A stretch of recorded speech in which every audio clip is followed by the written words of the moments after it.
Thanks for joining us today. I'm Gabe Garish, owner of Backwoods Pursuit, and today we are going to take a look at some stabilized binoculars.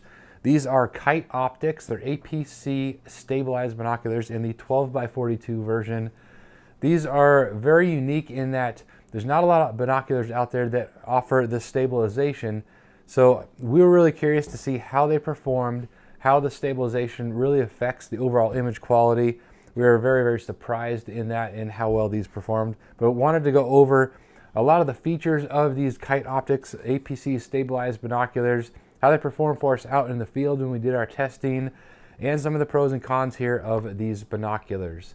We really appreciate it if you hit that subscribe button and follow us on Facebook and Instagram, and check out our website, backwoodspursuit.com. I'll put links to all that down in the description. There's a ton of other gear reviews over on the website, so go check those out. And I'll put a link to the Kite Optics APC Stabilized binoculars so you can check them out for yourself. Let's get started.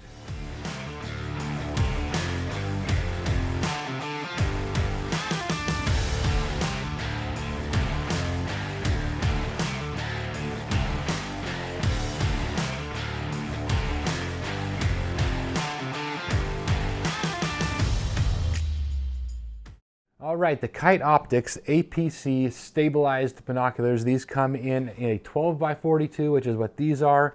They also come in a 16x42, and then a 10x30 and a 12x30 if you want a more lightweight and compact option of this same binocular.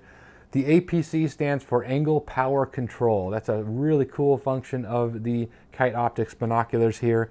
How that works is you've got this lever right here, and that's what controls the stabilization and gives it the power turning on or off here. So if you want to turn that on, you just pull that lever like that, and then it turns on the angle power control function and the stabilization. So how that works is you turn that on, and when it's in this vertical position like this, the unit stays off and doesn't burn through your battery power, which is awesome. Now if you want to go ahead and use them, you turn them like you're going to use them like that, and you'll see that the green light turns on now and the stabilization is activated. Turns back off when you put it back down, and the red light blinks so you know that it's in standby and it's not burning through your battery power. Flip it back up, green light turns back on, and you're stabilizing it again. So really cool that way, and you can turn that off permanently if you're going to store it for long term, and that's going to conserve the battery even more. What's also cool about this is that you've got two battery compartments. It takes AA batteries, so two on this side and two on that side, and it only uses one side, and the second side is reserve batteries. So you've got, and if you want to use them, you can. You don't have to, but you can fill both sides and have 60 minutes on one side and then another 60 minutes if you run through those batteries and then want to swap them out and use the second pair of AA batteries. So up to 120 minutes of use on the batteries as you put them in here.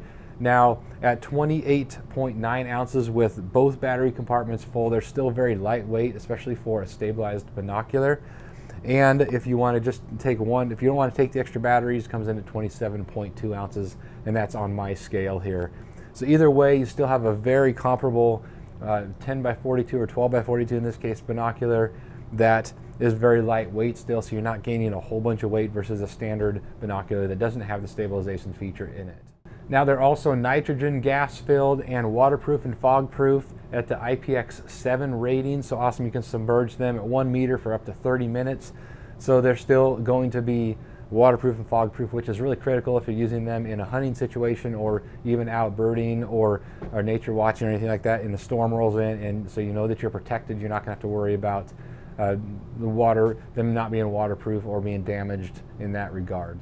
Now size-wise, they are a little bit on the bigger side. That is a downside. As you can see, they're kind of a unique shape. They're very, they don't have a typical bridge design like a lot of binoculars you can see here. This is a pair of the GPO Passion HDs. You know, a typical binocular looks like that, whereas these don't have the two barrels. It's all one solid piece, and the stabilization is of course inside of there. It's all protected in there. They do have a nice rubber armor on the give them really good grip, but size-wise, they are a little bit bigger. This is the Passion HDs are on the larger side of a 10x42. They're not really big, but they are on the larger side. But these do give you an extra inch or so. So they are a little on the tall side, a little bit bulkier, as you can see. They're just a little bigger there, but They're not overly big for what they offer you. The eye cups here are really nice and smooth. They really surprised me that way. There's not any play in there. You got 1, 2, 3, 4 positions in the eye cups, which is real nice. So you have some options that way. Now the focus wheel here is kind of unique. Most of your binoculars have the focus wheel up kind of where this the power button is here, the power lever. This one is actually, it's really ergonomic in that your hands are right here, so they just naturally go right to where that is, and it makes it real easy to use. I was surprised how much I liked the location of that focus mechanism, that focus wheel. It worked really well. I did find it to be a little bit spongy. It's not too bad, but it was a little bit spongy. There's not any play in it per se, but there can be a little bit of just a spongy feeling when you're moving back and forth there. It could be a little bit improved, but it's really not too bad at all.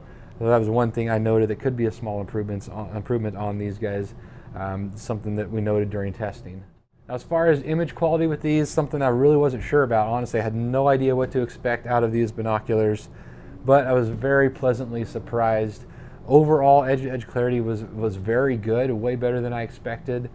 Overall clarity was very good. A little bit cloudy on the edges. There's a little bit of you could note a little bit of cloud, say on the outer 20% or so, but not a lot of degradation in image quality as you went to the edge. Not obviously as much of a high-end optic as something like a Swarovski NL Pure or any real high-end binocular, but they were better than some of the binoculars in the $750 to $1,000 range that we tested side by side. So they were very, very impressive as far as their image quality. I was surprised there and very happy with what they were. Now with a binocular like this, being a 12 by 42, or especially if you went to the 16 by 42, that image stabilization makes all the difference in the world. These do not have a way to attach them to a binocular or to a tripod. There's no threading here. I'm not aware. Well, maybe the Swarovski strap would go over the top of this, but then it would block the focus mechanism. So you potentially might be able to figure out a way to get these on a tripod. But the point of the stabilization is that you don't need to, so you're saving the weight of having to take something to put these on a tripod, and it does just that. It does a fantastic job. If you've not used stabilized binoculars before, they're awesome. Now, one thing that's unique about these is the way that the eye cups adjust here. They're kind of interesting in that they are on a hinge right here and right here, and so when you adjust them, it's just those eye cups that are moving. Of course, this is all one solid body. If you're used to a binocular like this, the whole thing is moving, which that can't happen with these. So they've just got that pivot point right there in the middle. And so if you need to make that adjustment, you can go there or there. They're nice and tight, so they're not moving on you accidentally, which is real nice. But they're kind of interesting, and they move together. You only have to grab one, and then the other side moves as well. And then on the diopter adjustment here, unfortunately it doesn't lock. I wish it did. I always like a locking diopter. That's one of my common complaints with a lot of binoculars out there. It doesn't lock, but it doesn't move very easily either, so I'm not too worried about that one moving on me unintentionally. So it's functionally going to be just fine, but I do wish it locked. So those are the Kite APC Stabilized binoculars. Overall, really impressed with the optical performance.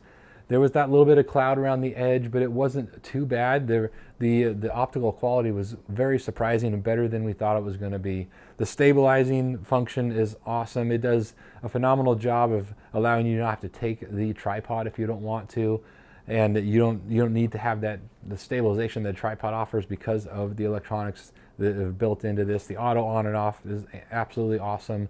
It works really well, gives you good long battery life. And we had just a really good experience with these. But there's not a lot of the stabilized binoculars out there, and so there's not a lot to compare them to. The optics I found to be very good, but not as good as, say, something in a similar price bracket that, like these GPO Passion HDs, they've got a better optical performance, but they don't have the stabilization. So you want to be able to stabilize those on a tripod or something of that nature. So you're giving up a little bit of your optical performance with these, but you gain a whole lot in the stabilization. So for me, if I don't have or don't want to take a tripod, then these are absolutely awesome.